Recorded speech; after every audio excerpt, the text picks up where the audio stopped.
Football League. Let's go! Fans couldn't believe what they just saw. Vikings!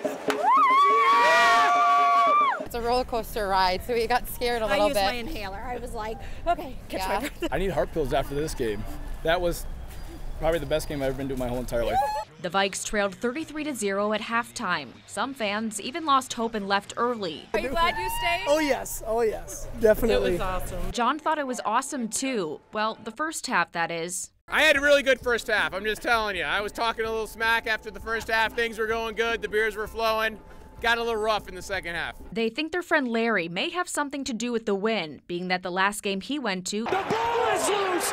Impossible. Do the Vikings have it? they had a major comeback against the Bills. We're coming back to every game in the playoffs and the rest of the season because we are the good luck charms for this team. Megan Tamke, The face paint takes only about an hour. brought her nephew Henry to his first game, one he'll never forget. Pretty crazy for a first game.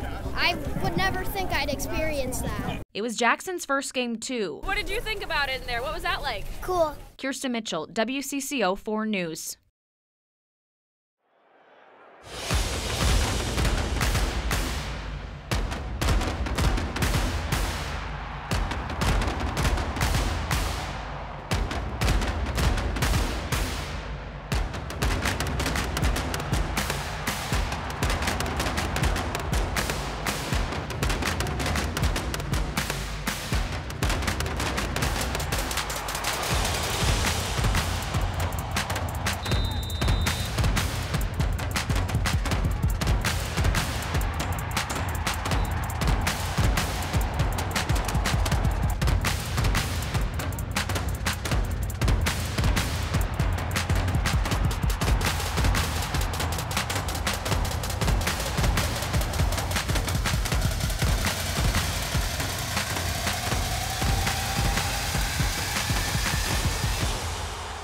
This is Kirk Cousin's jersey, and he has left the Vikings. How do you feel about that? I feel very sad. Kirk Cousins' jersey may hit the sales rack soon, I just wish best of luck to him. but fan disappointment is something that can't be discounted. Like the Falcons? Why the Falcons? He did get a fat paycheck though. I think he's worth every penny of it. Do you think it came down to the money? Probably. Most fans understand the decision, It's about time, you know. We gotta move on, get something better, bigger and better. but it's not easy to say goodbye. All the shirtless Kirko chains. You like it! I think that and the Netflix series really opened everybody's eyes towards how good of a person he is off the field, not just on the field. But personally, I think it's a good strategic move. Former NFL player Melvin Anderson works with aspiring athletes after founding Youth and Families Determined to Succeed. But I think it's critical for the kids to understand the economics of life, let alone sports. And I think looking at a Kirk Cousin and what's going to evolve is just getting a better understanding how that works in case they're ever in that position. As for what fans want next, I need to see some athleticism out of the new quarterback. I hope the QB gets we get a good QB. I'm hoping for JJ McCarthy. I just want to hear JJ to JJ, JJ to TJ, JJ. All the J's. Yes. Theo sums it up. Find a good quarterback. The name will always be synonymous with Viking football. Alan Page, the Hall of Fame defensive tackle. But next week, he will again oversee what he would consider to be his greater legacy, the Page Foundation, where scholars from the inner city and of need are aided in living out their dreams. The Page Foundation, if you left this earth today, would that be your crown jewel? You know, that's for others to decide. And for me, it's not about Where it ranks or... what it looks like. Yeah. It's about, did we make change? Did you make change? Did we create opportunity? The principal at Justice Page Middle School is a former Page Scholar. The mayor of Brooklyn Center, a former Page Scholar. What is missing, what has been missing for 4 years now, is his partner in all of this, his wife Diane. She passed away 4 years ago. and she was, without question, the wind beneath his wings. Diane, what did she teach you? Oh, what didn't she teach me?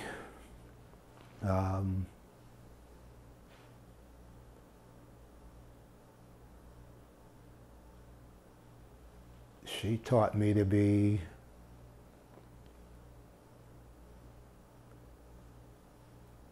open to new ideas. She taught me to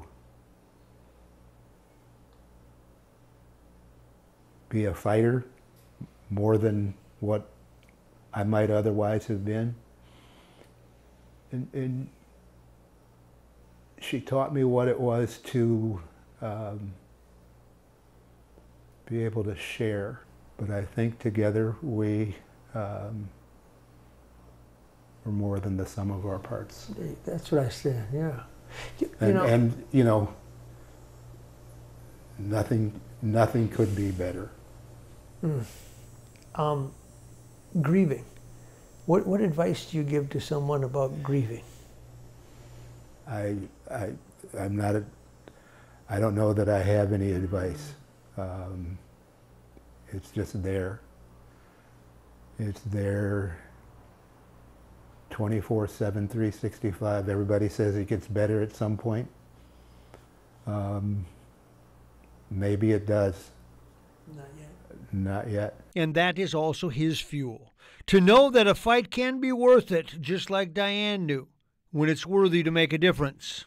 What do you use as an algorithm or something that says this is worth fighting for? Because there's lots of things you can fight, but how do you, I look at some things and I think a lot of people get confused because they go, should I fight that on behalf of me, or should I fight that because if I don't, the next person's going to get what I just got? How do you decide? It's not easy, first of all. First of all, you have to figure out what is the right thing to do. Then you have to figure out, do I have the energy? Mm-hmm. Do I have the other resources that will allow me to be successful? And what's the goal here? Is it to make the point, or is it to bring about change? He does not look back to football often. It's just a part of his life. But there is one question that I thought might at least get a reaction. Let me ask one football question. I was thinking about your training camp the other day. You think I know something about football? Just a little, but it's a different game. The training camp is different now. Is it tougher now with just the 3 preseason games and 11 contact periods, or was it tougher when you played for training camp in terms of 6 games and hitting every day?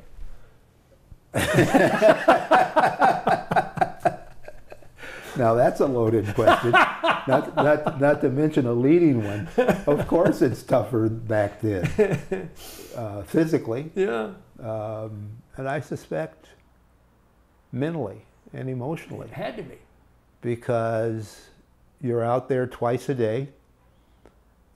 Even when you're only in shoulder pads in the morning, you're banging on each other. It has been, in many respects, a journey beyond his dreams. To take football, to sit on the state Supreme Court, to have a school named in his honor, and to influence the next generation. Thank you. And through it all, he has learned maybe the secret to life, at least his life. What do you tell them they get in return when they commit themselves to that? Well, as I have discovered,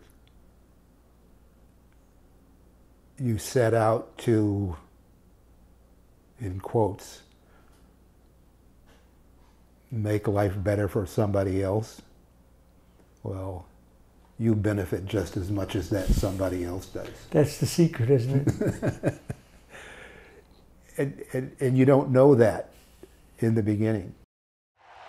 Standing between the Raiders and their destiny were the Minnesota Vikings. They gather to celebrate the Super Bowl.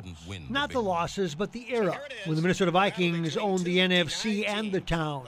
I think it's extremely unique, and the teams were phenomenal. Society only cares about number one, finishing first. But the reality of it is, we beat a lot of teams, and there were a lot of good teams in the league. NFC champion Ed White has blitzed 3 of his 4 opponents in under 1.5 seconds. Ed White had another distinction. At the time, the NFL had an arm wrestling competition, and White won it all. Well, John Madden always used to tease me about that. He said, "You're not the strongest man. You're the best arm wrestler." I went, "You're right." I mean, I wasn't a weightlifter. Bud, that's another thing. Bud said, "Hey, I don't see anything on the football field that emulates anything you do in the weight room." All right, here's the man. On this day, he joins a former teammate, Carl Eller, for an informal chat with fans. Somewhat ironic because White could have played beside Eller. He was drafted as a defensive tackle. I was a better defensive lineman than offensive lineman, but I did what I had to do, and Bud knew what he wanted to put together with the team, and he wanted me on offense with a defensive personality, and that's what he got. Yes, he was a tough guy with a soft spot for the arts. Literally, White's hobby and passion turned him into a commissioned artist, sometimes doing work for former teammates, but mostly scratching an itch. I just love creating, and trying to create something out of nothing, and make something, use of color, design, drawing, and create something different. His life after football included football, coaching in the NFL, and at one college that turned out to have a Viking connection to the future named Kevin O'Connell. First of all, a great guy, a super young man, and sharp, and just very mechanically sound. But this weekend is about remembering the playing days with old teammates and fans that lived it with them. A special time in Vikings history, in part because they were together for years. Bud kept us together. Carl and I played 9 years together. 9 years. 9 years, yeah. And when I got traded, I was the youngest guy on the team still, I think. Yes, sit down with Ed White and you have an interesting and accomplished man, and one that is thankful for all of it. I feel very grateful. I really do. I'm grateful.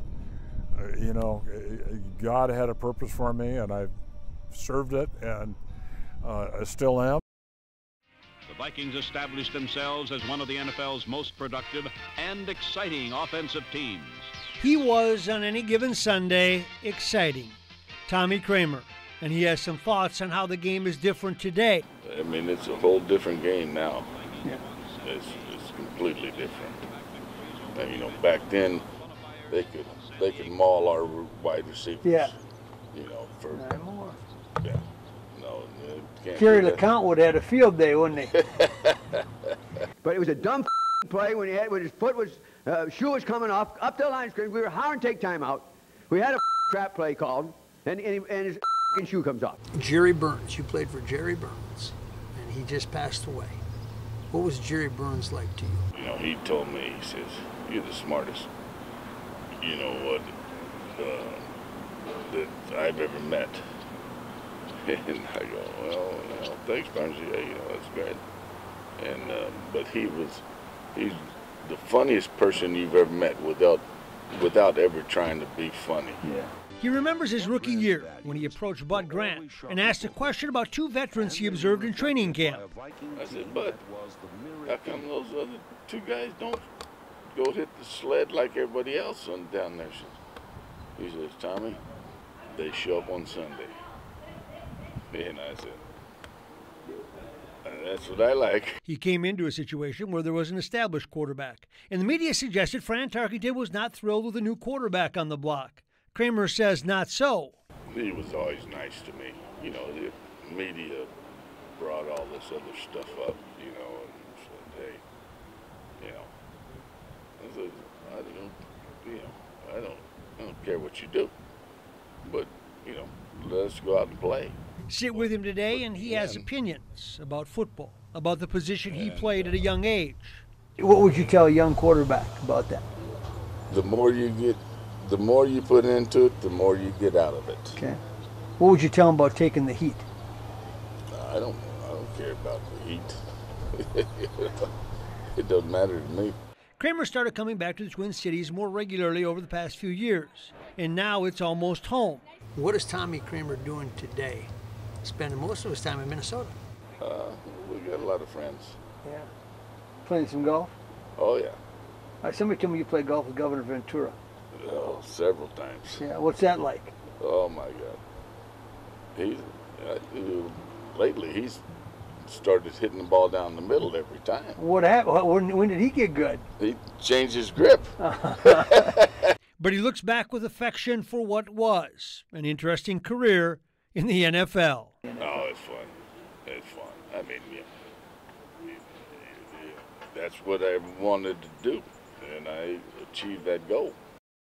The people Bud Grant met in his life were legendary, including the Queen, who met him while coaching Winnipeg. He was a confidant to Bobby Knight. He's just a tremendously interesting guy to be around.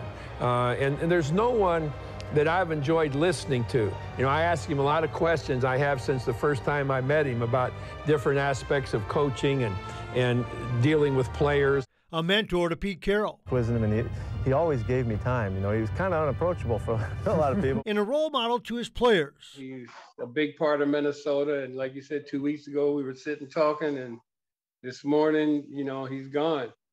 You know, but I guess if we had to look at it in 95 years, but 95 productive years. He knew how to develop the team. A lot of times it's not the best athletes.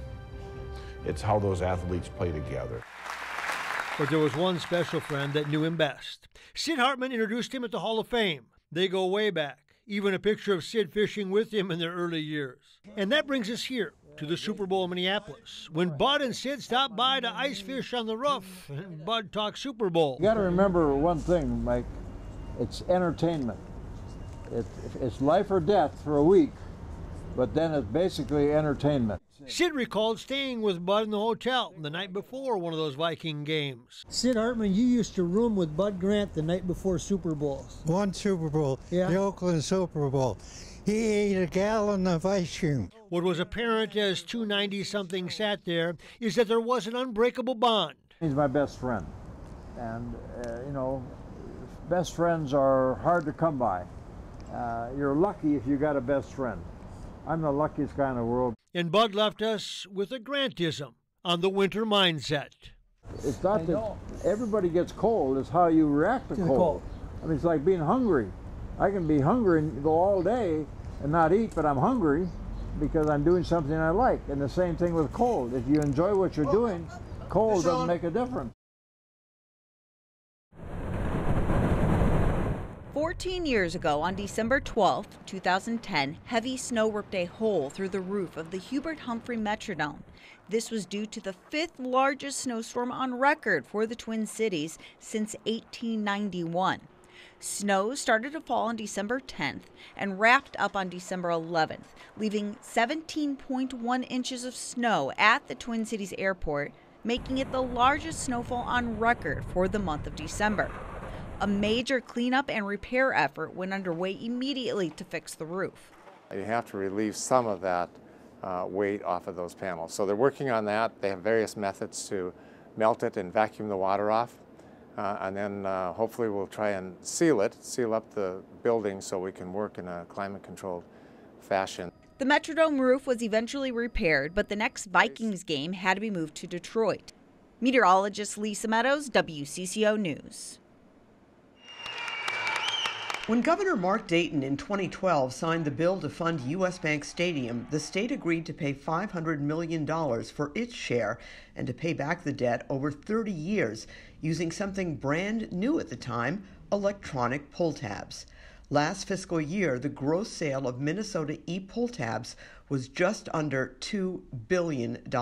I never thought that we would be able to pay this off within 10 years. It's an incredible story. Republican Senator Julie Rosen is often credited with getting the stadium bill passed. An awful lot of people thought you were wrong. Yes.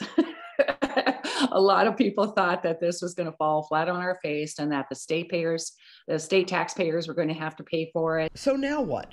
Many legislators appear to agree with Senator Rosen, who is retiring. She says the state should pay off the remaining $377 million in debt early and continue to use part of the $150 million annual pull tab revenue for a yearly maintenance fund for the stadium. Tens of millions would be left over every year for other causes, and the state would own the stadium free and clear. Both House Speaker Melissa Hortman and a spokesperson for Governor Tim Walz issued cautious statements saying paying off the debt early and deciding what to do with e-poll tab revenue will be discussed during the upcoming legislative session. Esme Murphy, WCCO 4 News.